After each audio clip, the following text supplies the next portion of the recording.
And good morning, everyone. Happy Friday morning to you, and welcome back to Morning Musings here on Now TV. I want to tell you how much I appreciate you joining me here every Friday morning on Now TV. Pardon me. It is a joy to be with you. I absolutely love sharing my understanding of the Scriptures. I want you to know, and I've said this many, many times, I certainly do not, by any stretch of the imagination, consider myself to be the final word on anything, all right? I am a student of the Word, as we all should be. It's sometimes distressing to me. Now, mind you, what I believe, I believe. What I believe, I'll defend. I will defend what I believe. I will present what I believe in formal public debate. However, if somebody presents to me the evidence to prove that I'm wrong, guess what? I'll be glad to change. Next year in March, I'll be debating a PhD, an adjunct professor by the name of Chris Date.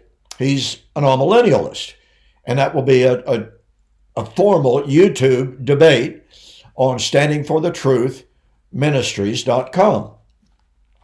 That's the plan at this time, unless something changes. So, look, let me reiterate. If somebody can prove me wrong, that's fine. A friend of mine once said, the very first time he said it, I did not understand. I was going, wait, what? Huh? He said, if we're not willing to be wrong, we will never be right. Did you catch that? Let me repeat it. Unless we are willing to be wrong, we will never be right. In other words, if we're not willing to reassess, if we're not willing to rethink, to restudy, to reevaluate what we believe in light of new evidence, then we're just going to be stuck. Now, obviously, we can assume, well, I don't need to look at any more evidence. I already know the truth. That was my position at one time as a young man, because I was a member of a fellowship that proclaimed then, proclaims now. We've got the whole truth. If you don't believe us, just ask us. Now, they like to say, if we're wrong, just show us where we're wrong and we'll change. And there are some really good, honest people in that fellowship that truly believe that. There are a whole lot of them don't believe that at all. And they're not willing to change no matter what the evidence is. And that's not just in that fellowship. That's across the board, entirely across the entire spectrum of denominationalism and Christianity. Some people would argue with Jesus himself. And basically they do. So anyway, thank you again for joining me here. Now, last week, in the last couple of weeks, we've been focused on Revelation chapter 11 as we've continued our study of the challenge of Christ. The challenge of Christ very simply is, Jesus issued the challenge. Do not believe me for my word's sake. Believe me for my works. Jesus was saying, if I do not do what I say I'm going to do, when I say I'm going to do it, then do not believe me. Far, far too many Christians today, number one, are unaware of that challenge. Number two, they are unaware of the severity of the problem in evangelical Christianity, in which a vast, vast number of people do not realize that Jesus said he was coming back in the first century with the angels, with a shout, in flaming fire, in the glory of the Father, to judge every man. And again, in the first century. And when you show these people, these wonderful people, these passages, they're like the proverbial deer in the headlight. I used to set up a booth at Abilene Christian University lectures. We would share this information with people who came by. Now, mind you, these are Bible students. These are elders, preachers, deacons. Many of them were Master of Divinity students. When we would present the challenge of Christ to them, and then present the passages in which Jesus predicted his coming in the first century. I'll never forget one young man. We'd been having a great conversation. When I presented the challenge of Christ to him, he was going, I don't think I understand. I said, well, let me ask you a question. Jesus said he was going to go to Jerusalem, be crucified, buried, and raised the third day. If he did not do it, what would that mean? He said, well, it would mean he was a liar or a failure or a fake. I said, okay, good enough. I said, Jesus said he was going to come back in the first century in the judgment of all men. He said, yeah, but he didn't do it. I said, wait a minute. If he wasn't raised from the dead, you just said he's a liar or a fake or a failure. Yeah? Okay. Then how can you then turn around and say, well, I know he said he was coming back in the first century, but he didn't, but that's not a problem. And he goes, well, I'm just not going to talk about this. So he walks off. That's not dealing with the problem. You and I have got to confront. We've got to be able to answer the challenge of Christ. So again, I'm not going over the territory I did last week, except to remind you very, very briefly, the Old Testament set the time. The kairos, the appointed, divinely appointed time for the last days, the divinely appointed time for the coming of the kingdom, the divinely appointed time for the judgment and the resurrection. The New Testament writers say that they were living in the time foretold by the Old Testament prophets. The book of Revelation specifically, where we've been spending a lot of time, talks about the fact, Revelation chapter 1, verses 1 to 3, these things must shortly come to pass. The time has drawn near. Or we could render that, according to the perfect tenses in the Greek, the time has arrived. Well, that's right. The time had arrived for the fulfillment of everything that John was being told in the book of Revelation. Someone told me just the other day on Facebook, well, yeah, you know, what we've got in the book of Revelation is we've got a series of events that truly were at hand. However, we have to understand that in Revelation chapter 20, there is then a series of events that were far off. So I posed the following question to them. I said, where do you get the far off?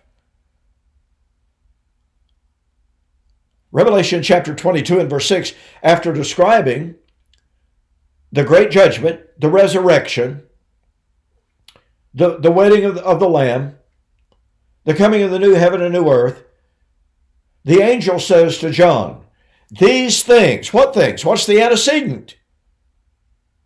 The resurrection, the judgment, etc. These things are faithful and true, and the God of the prophets has sent and signified that these things must shortly come to pass. Folks, he's saying that end of the millennium resurrection, the end of the millennium wedding, the end of the millennium new creation was about to come. It was coming quickly and shortly. Because the time, the appointed time, had come.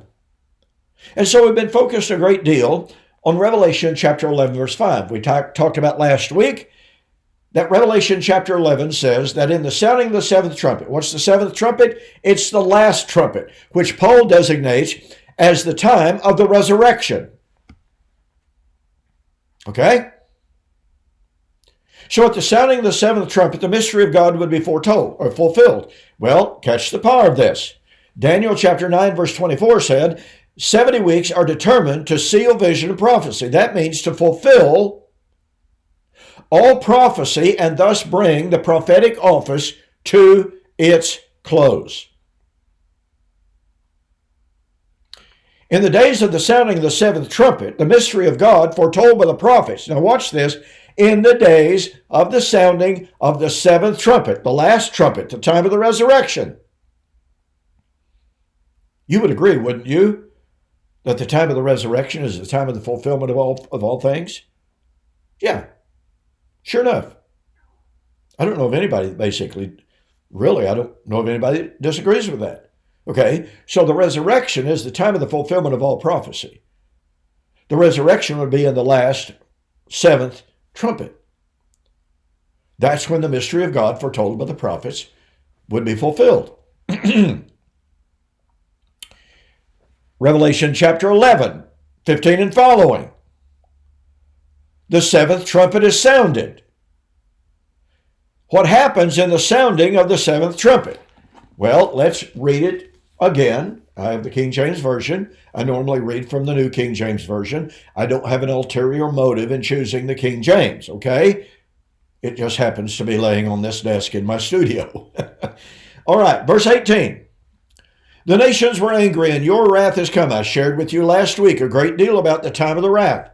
The time of wrath, Revelation chapter 6, chapter 6, the time of the vindication of the martyrs at the great day of God's wrath. Revelation chapter 16, the great day of God's wrath at the time of the vindication of the martyrs, including the prophets. Hang on to that. Revelation chapter 11, the great day of God's wrath. Okay. And it's the time of the dead that they should be judged. Okay, let me ask you a question, ladies and gentlemen. Would you agree that the time of the dead that they should be judged is the resurrection? Well, once again, I don't know of anybody that would deny that. Now, the dispensationalists have a resurrection here, and they have a resurrection there, and then they have another resurrection over here. Sorry, that doesn't work. They even try to delineate, the dispensationalists do, between the seventh trumpet of Revelation chapter 7 and the last trumpet of 1 Corinthians 15. Now, the reasons they give are completely untenable. They're specious. They won't work, but they attempt that nonetheless.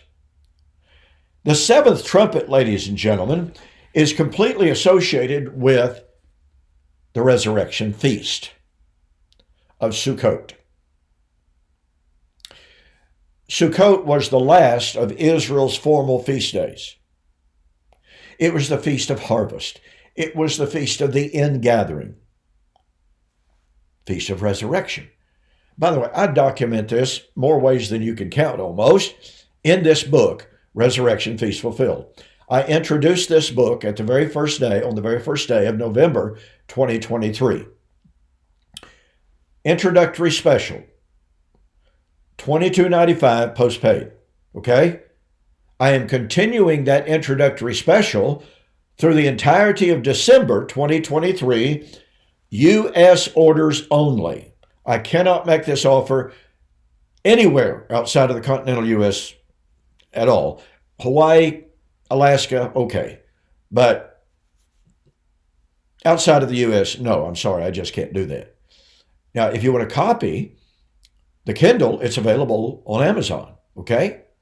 So there is that. I want to tell you, ladies and gentlemen, when it comes to the doctrine of the resurrection, I am unaware of any other book like this.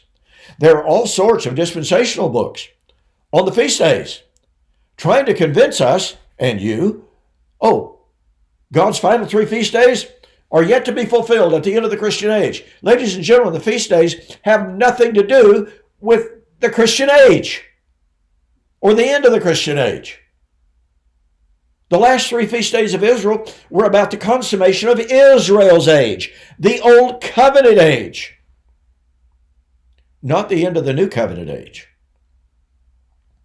which, by the way, has no end. So we have here in Revelation chapter 11, verse 18, that in the sounding of the seventh trumpet, it is the time of the judgment of the dead, the rewarding of the dead. Now, there's another term for it. It's the judgment of the living and the dead. All right? Paul said in 2 Timothy chapter 4, I charge you, that's Timothy, therefore, before God and the Lord Jesus Christ, who is about to judge the living and the dead, and is appearing in judgment, and is appearing in kingdom. Folks, do you catch the power of this? Let me recommend that you go to Gary DeMar's website on American Vision, and you read his recent articles, that's recent, 2023, his recent articles on the meaning of the Greek word mellow. Now, mind you, I absolutely do not hang my hat exclusively on the Greek word mellow. A case could be made for that. But mellow is a word whose primary definition, I don't know of a lexicographer that denies this. Now they try to work around it and try to find a way out of it. But the primary definition of mellow is about to be. One of the most famous Greek grammarians, or works of grammar, the Blas de Brunner Greek grammar, says, article number 356 in their grammar, mellow, malign, in the infinitive indicates imminence. Well, guess what that means? That means that when Paul said Christ was, quote, ready to judge the living and the dead, or about to judge the living and the dead, he was expressing the imminence of the resurrection. Not some 2,000 years off. 2,000 years off is not about to be. You know, it's really interesting to me, and it's revealing. Some years back, Kenneth Gentry, that I mention very often in my videos, I have tremendous respect for Kenneth in an awful lot of ways. He's completely inconsistent, and I think he knows that, to be honest. Oh, pardon me. Yes, indeed. I'm not supposed to be holding back my sneezes since I had my cataract surgery, so have to let it fly to a certain extent. Have to just excuse me on that. So Kenneth Gentry said in an earlier work on He Shall Have Dominion, commenting on Revelation chapter 1 and verse 19, where the angel told John, write the things that have been, the things that are, and the things that shall be. Well, that's just, common translation of it. But Kenneth Gentry pointed out that this is the Greek word mellow in the infinitive. And Kenneth Gentry said, when you have mellow with the infinitive, it indicates imminence. Well, Kenneth Gentry did not realize what a huge mistake he had made. He's done that a lot. So, when preterists began to cite Kenneth Gentry and his commentary that mellow in the infinitive indicates imminence, when preterists began to cite, okay, mellow in the infinitive indicates imminence. Acts chapter 24, verse 15, Paul said there's about to be mellow in the infinitive,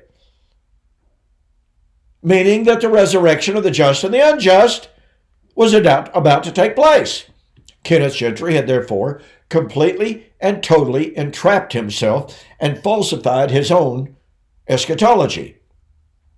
Acts chapter 17, Paul standing on Mars Hill, giving a sermon there to the great Greek philosophers, saying, God has appointed a day in which he is about to judge the world by that man whom he has appointed judge. About to be. He is about to judge the world. Mellow in the infinitive. Let's see. Romans chapter 8, verse 18. Paul said, I reckon that the sufferings of this present time are not worthy to be compared with the glory that is, about to be revealed. Mellow in the infinitive. So when preterists began to point out how Kenneth Gentry had utterly destroyed any hope of sustaining a futurist eschatology based on his own definition of mellow, what did he do? Oh, he revised his book. And he said, well, I once said this, but I no longer believe that. Well, ladies and gentlemen, that's a classic example of somebody being caught with their hand in the proverbial cookie jar and saying, wasn't me. Not me. I would also call that a debate conversion. And it's more than revealing. But it's not the first debate conversion of Kenneth Gentry. Kenneth Gentry once argued in his book, The Greatness of the Great Commission, that Daniel chapter 12, verse 2, many of those who sleep in the dust of the earth shall arise, some to everlasting life, some to everlasting damnation. Kenneth Gentry argued the only thing that's in the dust is the physical body that's decayed. Therefore, Daniel chapter 12, verse 2 is talking about the end of the world's resurrection. Oops. Daniel chapter 12, verse 6 and 7, one angel asked another, when shall these things be? When shall all of these things be fulfilled? And the other angel lifts his right hand and left hand to heaven and swears by him who lives forever and forever. That's Revelation chapter 11, 6 and 7. And says, it shall be a times and a half time, and when the power of the holy people has been completely shattered, all of these things shall be fulfilled. Oops. That means the resurrection of Daniel chapter 12, verse 2, the supposed end of the world resurrection, the resurrection of Revelation chapter 11, the time of the dead that they should be judged,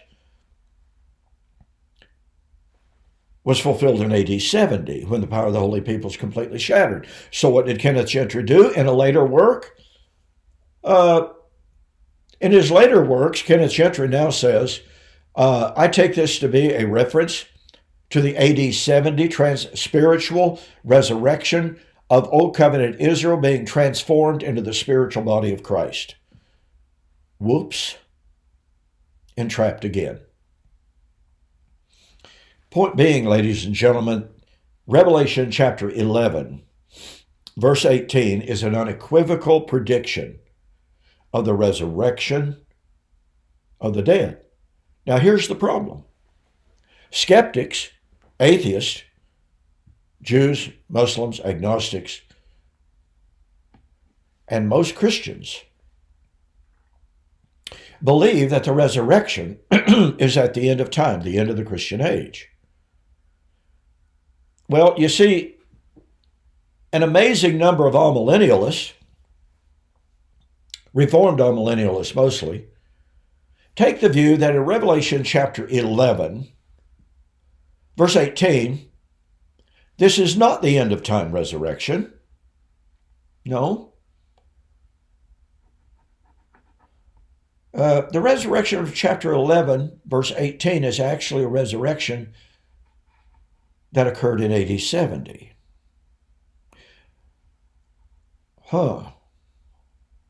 Many postmillennialists.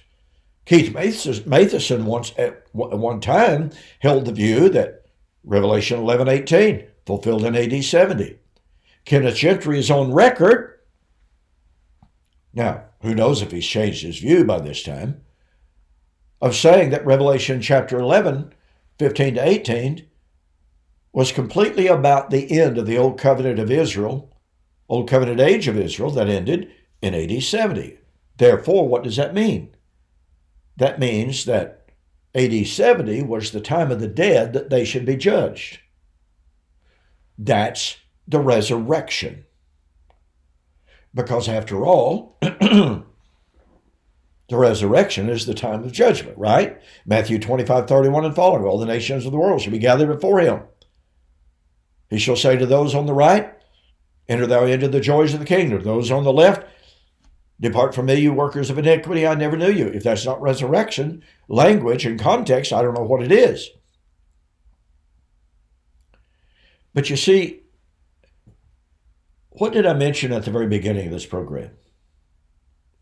If we're not willing to be wrong, we will never be right. Now, how does that play into Revelation chapter 11? The time of the dead that they should be judged. Well, it plays into it perfectly, and here's the reason why. Revelation chapter 11, verse 8. Well, let's back up a little bit. You have two witnesses. They're prophets. They're given the mission to preach. Their ministry is focused on Israel. They are given miraculous power to preach the gospel, and no man could withstand them, no man could defeat them until they had completed their ministry.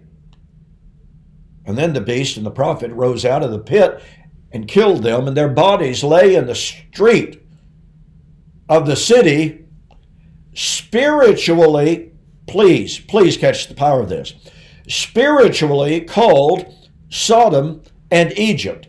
It is also, here's the interpretive phrase, it is also where the Lord was crucified.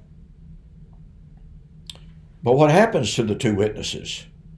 Guess what? They're raised, they're resurrected, and taken to heaven. And the nations gnash their teeth after initially rejoicing in their death. Now, at their resurrection, the nations gnash their teeth. When did all this take place? Sounding the seventh trumpet. You can't insert a 2,000-year gap between the death of the two prophets. We'll talk about this later. You cannot delineate between the martyrdom of the two prophets, whoever they might be, all right, and the sounding of the seventh trumpet to reward the dead. The prophets were dead. They've been raised. They're taken to heaven. Is that a reward? And again, I'm going to be talking more about Revelation chapter 11, the time of the dead that they should be judged, and the time of the prophets for the rewarding of the prophets. Now, here's the remarkable thing, ladies and gentlemen. We know that this city was destroyed, this great city where the Lord was crucified, was destroyed in AD 70. It was divided into three parts in AD 70. That means that what Revelation 11 said was fulfilled in AD 70, and that means resurrection was fulfilled in AD 70. And I'm out of time. Thanks for joining me. See you next week.